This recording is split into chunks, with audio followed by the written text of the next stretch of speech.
Салам радиосунда ачык микрофондо байланыш күтөбүз.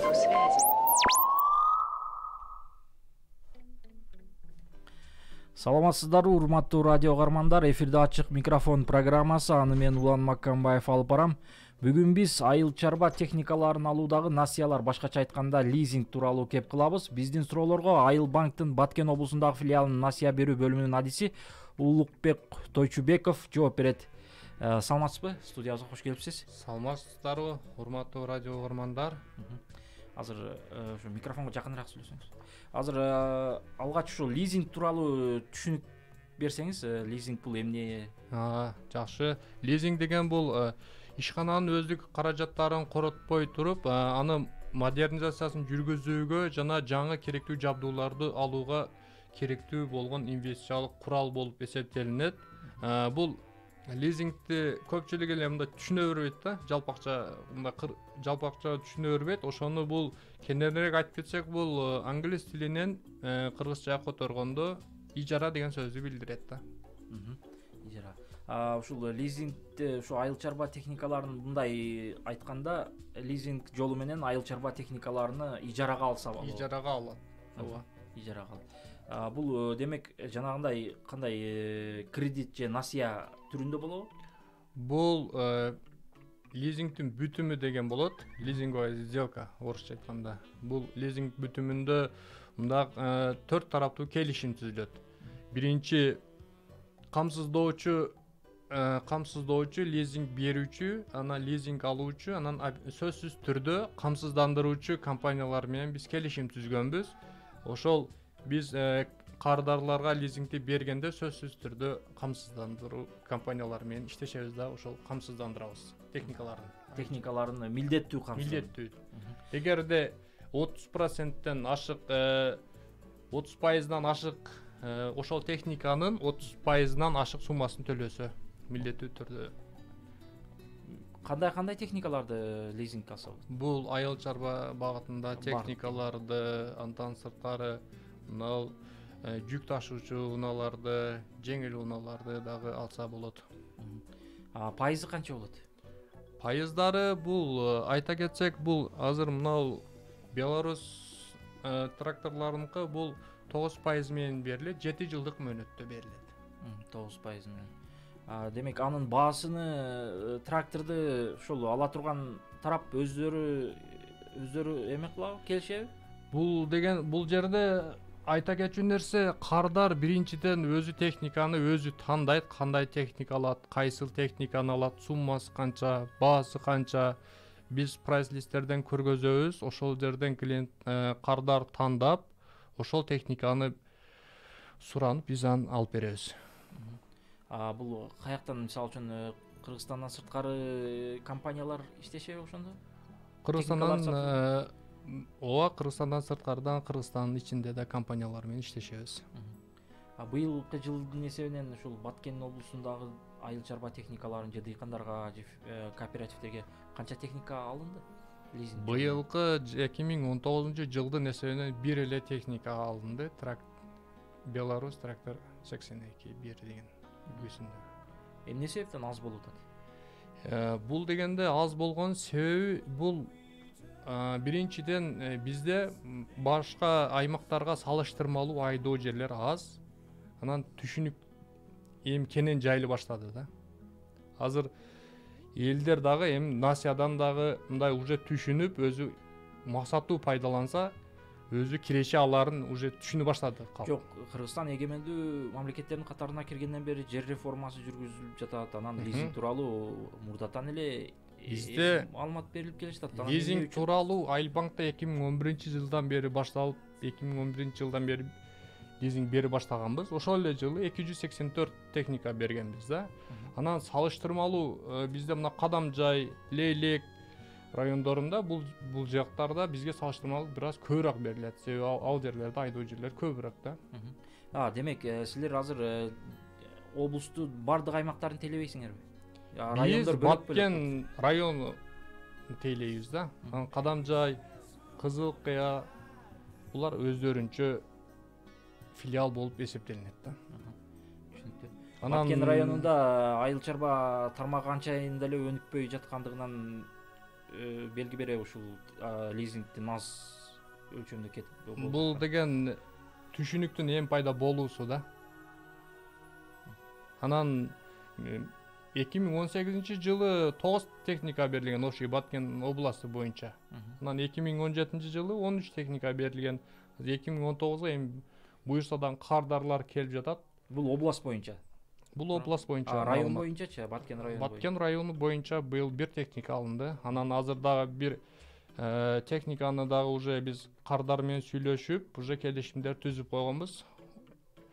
Камсыздоочу компания алып келип берсе эле уже техниканы беребиз да. Мындайча айтканда 2 техника деп койсок дагы болот да. Буга чейин камсыздоочу компаниялардан талап болгон эмес да, туура? Камсыздоочу компаниялардан ошо милдеттүү түрдө техника камсыздалыш керек деген. Азыр эми бул камсыздандыруу жакында эле чыкты да, туурабы? Камсыздандыруучу компаниялар бул сөзсүз түрдө камсыздандыруу керек да. Себеби форс мажор болот, бай техника күйүп кетиши мүмкүн. Ошондой абалда биз өзүбүздүн эмебизден качышыбыз керек да. Тобокелчиликтен.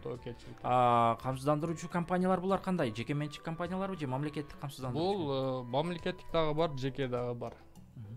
Алардын төлөмдөрү кандай? Аларды ошо дыйкандар көтөрө алабы? Ооба, көтөрө алат. 0,12% техниканын баасынын 0,12%. Жылына. Бир техниканын баасы, мисалы үчүн трактордун баасы канча сомго бааланышы? Азыр бүгүнкү күндө 82.1 деген тракторубуз 1.420.000 сомго бааланып атат. Бул жаңы трактор. Жаңы 2019 жылкы тракторлор. Тракторду өзү эле берилет бул жерде. Жабдуулары жок. Жок. Мисалы үчүн дыйкандар азыр көбүнчө айыл чарба техникаларын Кытайдан да алып келе жатат да. Ооба. Кытайдан алып келе жатат. Алар кандай жолдор менен же алар өздөрүнүн акчасына алып келе жатабы? Анан башка мисалы үчүн Беларусь тракторуну ошо лизинг жол менен, насыялар менен алгандан көрүп, берки жөн эле сатып алган дыйкандарга ыңгайлуураак же арзаныраак болушу мүмкүнбү?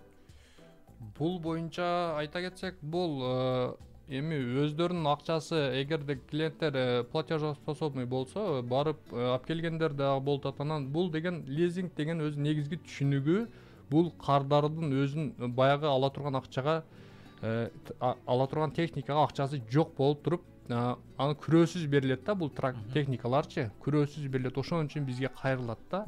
Анан эгерде кардардын өзүнүн акчасы болсо, анда өз сатып алган сатып алса жакшы да. Анан мисалы үчүн айыл чарба техникаларын алганда жанагындай бир кокустуктар болуп же бир табигат кырсыктары болуп, ошол дыйкан киреше таппай калды, кирешеге чыкпай калды же кредитти насыяны төккөнгө кандайдыр бир мүмкүнчүлүгү болбой калды да. Ошондо айыл банк тарабынан кандайдыр бир баягы жанагындай кредиттин мөөнөтүн узартууга же кандайдыр бир убакыт аралыкта жанагындай каникул деп коет го. Ошондой болушу мүмкүнбү? Ооба, андай дагы бизде бул өз лизингдин өзгөчөлүгү ушундай да. Бул башка кредиттен салыш айырмасы, эң айырмасы бул графиктин ийкемдүүлүгү да. Бизге кардар келип туруп каалаган графигине коюп бер деп бизге талаптарын айтат. Биз ошол клиентке кайсы убакта кайсы акча кандай болгонду клиенттин айтуусу боюнча графигин коюп беребиз. Анан эгерде сиз айткандай техниканы алгандан кийин бир ошондой бир себептерден төлөй албай калсак, графикти, анда биз дагы эле эми мөөнөттүнү жылдырып берүүгө аракет кылабыз. Бул деген бар. Мындай кылып эле келип жатабыз эгерде. Дыйкандар негизинен азыр ошол лизингке айыл чарба техникаларын алууда кандай түйшүктөргө көп дуушар болушат? Кандай силерге мындай мына ушундай кыйын экен, мындай түйшүктүү экен деп кандай маселелер менен көп кайрылат? Бул көбүнчө эме боюнча налоговый салык кызматынан да баягы бир документациядан айта кетсек, налоговыйдан катталат да, булар жеке болуп, ошол жагынан эмелери болушу мүмкүн. Кээ бирлери өздүк акчасы жок болуп туруп, анан ошол каражаттары жетишпегендиктен да башка проблемалары кардарлардын. Минималдуу түрдө 10% төлөш керек. Эмеге, техникага. Анан ошол компаниялардан айыл чарба техникаларын сатып алууда аларга жанагындай гарантия жагы кандай болот? Гарантия жагы дегенде бул Силер аркылуу түзүлөбү ошол биз аркылуу гарантиялык келишимдер же алган тарап өзү эле түзүп алабы? жок, Айыл банк тарабынан түзүлөт. Айыл банк тарабынан түзүлөт. Кандай болуп түзүлөт? Бул деген мына камсыздандыруучу боюнча айтып атасыз, Ооба. Бул камсыздандыруучу компаниялар бар, бир мамлекеттик камсыздоочу компаниялар бар. Ошолор менен кардарлар өздөрү биз айтабыз, өздөрү каалаганын тандашат, анан ошондо биз келишимдерди биз Айыл банктан түзүп беребиз. Анан ошол силер ошол айыл чарба техникаларын элдерге, дыйкандарга же кооперативдерге айыл чарба техникаларын лизинг алуу боюнча кандайдыр бир иш аракеттерди же акцияларды же бир иш чараларды өткөрүп атасыңарбы Айыл банк? Бул деген андай акцияларды азыр бизде жок. Анан мүмкүн болушунча кардарларга түшүндүрүү иштерин жүргүзүп, айыл өкмөттөр менен иштешип, айыл өкмөттөргө барып, айтып, кандай кардарлардын өздөрүнүн бизге Айыл банк кеңсеси келе албай калган кардарлар бар да. Бул биз ошол айыл өкмөттөр менен да чоң иштешебиз. Ар бир 9 айыл өкмөт менен иштешип, ошолор менен барып, эл жыйналган жерлерде биз чогулуштарды өткөрүп келебиз. Лизингке баягы жана жеңил автоунааларды да алса болот дедиңер да. Бул кандай, алардын пайыздык өлчөмү кандай болот? Алардын шарты кандай болот? Булар 12-14 пайыздар менен берилет. Булар жеке ишкерлерге жана юридикалык жактарга берилет. Юридикалык ишканаларга. Бул жеке адам эле барып ала албайт да. Жеке ишкер өзүнүн бир компаниясы болсо, ошого чипи болуп катталыш керек. Жеке ишкер болуп катталыш керек. Ошондо ала алат да. Өзгөчөлүктөрү ошондой. Анан так мына жеке адамдарга 12-14 пайызга чейин болот. Ошол айыл чарба техникалардын баасы, мисалы үчүн ушу берилген насыялардын өлчөмү эң максималдуу түрү суммасы канчага чейин болот? Максималдуу түрдө 5-6 миллионго чейин. Анан дагы бул техниканын кубаттуулугуна жараша болот да. Бүгүнкү күндө силер ушул Айыл банк Баткендеги айыл чарба тармагын анализдеп, изилдеп көрдүңөр. Кайсы тармакта көбүнчө кандай техникалар жетишпейт? Бул боюнча бизде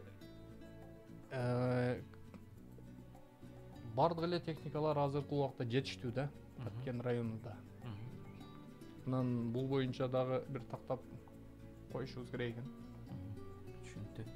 Анан ушул лизингде, мисалы үчүн лизинг ушул 2000 канчанчы жылдан баштап? 2011 жылдан бери Айыл банк иштеп келебиз да. Айыл банк. Бир эле Айыл банкты же да башка банктардан да алса болобу? Биз Айыл банктан беребиз. Айыл банкта 2011 жылдан бери иштеп келди. Азыр башка банктар деле берет. Ушул лизинг алуудагы, мисалы үчүн дыйкан Айыл банкка келгенде кандай документтерин алып келиш керек? Же жеке дыйкан мындай жеке дыйкандар бир кооператив болуш керекпи? Кандай болсо? Ошол лизинг алууда эмне кылса дыйканга ыңгайлуу, оңой болот лизинг алууда? Бул кооперативдин да атына, өзүнүн да атына алса болот. Эч кандай бир эмелер, талаптары жок. Мындай юридикалык жактары же кооперативдер алсын деген жери жок. Бизге кардарлар өздөрү эле келип, биз менен баарлашып, анан ошол келишим негизинде биз техникаларды көргөзөбүз. Кардар тандаган техниканы биз силерде каталог барбы ошо? Прайс-листтер бар. Прайс-листтер бар, Суммалар менен да болот ошондо? Суммалар менен жазылган, ооба. Анда рахмат сага. Ушуну менен урматтуу радио көрөрмандар, ушуну менен биздин ачык микрофон программабыз соңуна келип жетти. Биз бүгүн айыл чарба техникаларын алуудагы насыялар, башкача айтканда лизинг тууралуу кеп кылдык. Биздин суроолорго Айыл банктын Баткен облусундагы филиалынын насыя берүү бөлүмүнүн адиси Улукбек Тойчубеков жооп берди. Саламатта калыңыздар.